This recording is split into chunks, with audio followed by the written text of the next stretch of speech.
morning. My name is Missy Owen, and I represent the Davis Direction Foundation and the Zone. Thank you, Madam Chairwoman, for the opportunity to speak before you today. I'm very appreciative for this county's work to combat the ongoing opioid crisis. Although the opioid epidemic has been swallowed up by other crises and pressing issues in this country, it remains immensely important to the county and impacts thousands of lives each year. I'm very thankful that the county attorney, Mr. Rowling, has become a leader in pursuing this litigation that will end up helping this county greatly. And I'm extremely grateful that the Board of Commissioners has shown the foresight to fund proactive programs and allow resources to flow to those who need them the most. Cobb has been impacted pretty much more than any county in the state, ranking first or second in the number of overdose deaths since 2017. So the need is still great and the cost to the county is tremendous. In 2016, Vic Reynolds, the DA at the time, and I established the Recovery Roundtable Leadership Council. Every DA since then has co-chaired this council along with me to address the ongoing issue of substance use disorder and to collaborate in order to make the most of our resources without duplicating efforts. Our county is second to none in the way that we work together to combat this crisis.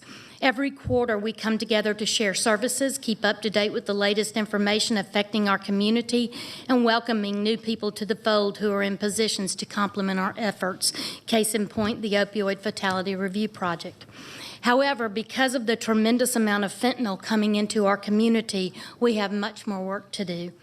This litigation is drawn on for some time now. Every day that goes by, more lives are lost to preventable overdoses. It's time to put the litigation behind us and begin focusing on the real task at hand, saving lives. In the past 3 months alone, 30 people went to the ER at Cobb Hospital for fentanyl poisoning. 15 of those 30 believed they were taking something other than fentanyl, including Oxy, Roxy, Vicodin, Xanax, heroin, and generic pain pills. This tells me that there are 30 people who are in dire need of our services.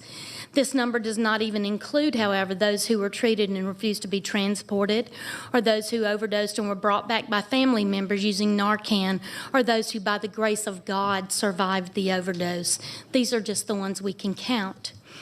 This money will help boots-on-the-ground organizations like the Davis Direction Foundation at the Zone with proven records of success to continue to provide services, feed people who are food insecure because of their circumstances, provide meetings, host prevention efforts, provide recovery coaching and phone assistance, provide referrals to treatment with one of our many partners, all in an effort to save the lives of those who suffer with the disease of addiction.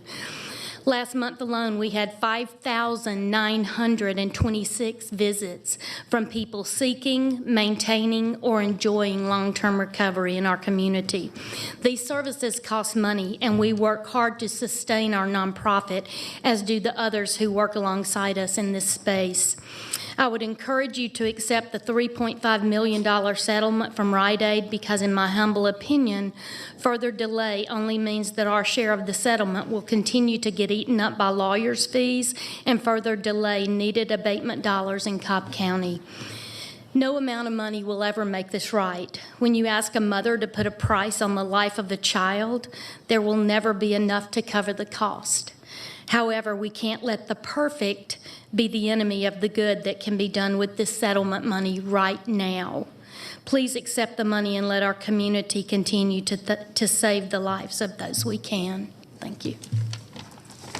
Thank you, Chairwoman. In 2018, the Cobb County Board of Commissioners authorized the county to pursue litigation regarding certain manufacturers, distributors, and retailers of opioid pharmaceuticals.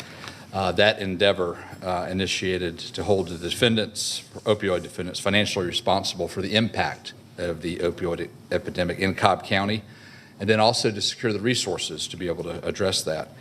As Ms. Owen mentioned earlier, Cobb County has led or been near the top of opioid-related overdose deaths for a number of years, not a place where we are proud to be.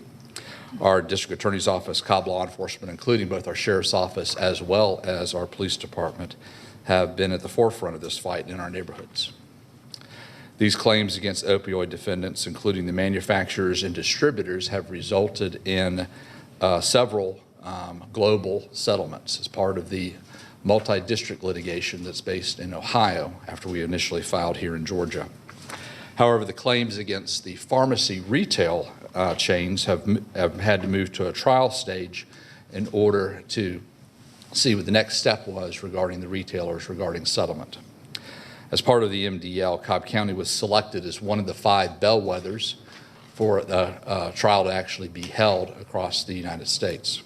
Those other locales included both two of the other ones we're mentioning here today, which is Durham, North Carolina, as well as Montgomery County in Ohio.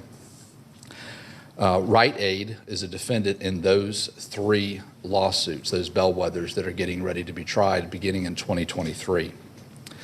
Cobb County's case was selected as part of those bellwethers after prolonged negotiations between local government plaintiffs, including Cobb County, and Rite Aid. A settlement has been reached that would resolve 3 of those bellwether claims as to Rite Aid. Legal counsel and the parties have negotiated various documents necessary to effectuate the bellwether settlements as to Rite Aid, including allocation of the settlement proceeds amongst those local government entities, with all 3 of them receiving the same amounts. The framework for the negotiations of the settlement terms were presented to the board at executive session in October of 2021. The county manager has established a standing committee that is working internally regarding the best use of and distribution of these funds as they are collected. Settlement funds will be received and placed in a segregated bank account designated for those funds to be used for reimbursement of opioid-related expenditures and funding the opioid abatement measures. And of course, those expenditures would come back before the board before they would actually be spent. Therefore, I ask the Board of Commissioners to authorize Cobb County to join the other local governments, those other 3 bellwether plaintiffs, to settle the claims related to Rite Aid. Authorize the Finance Department to accept receipt of the settlement proceeds, and then allow the county attorney, myself, to execute all necessary settlement documents. All right. Thank you, Bill. Appreciate your work and the work of many others here in the county with respect to addressing this. That, Commissioners, I move that we approve this agenda item as presented. Second. Is there any further discussion? Commissioner Burrow?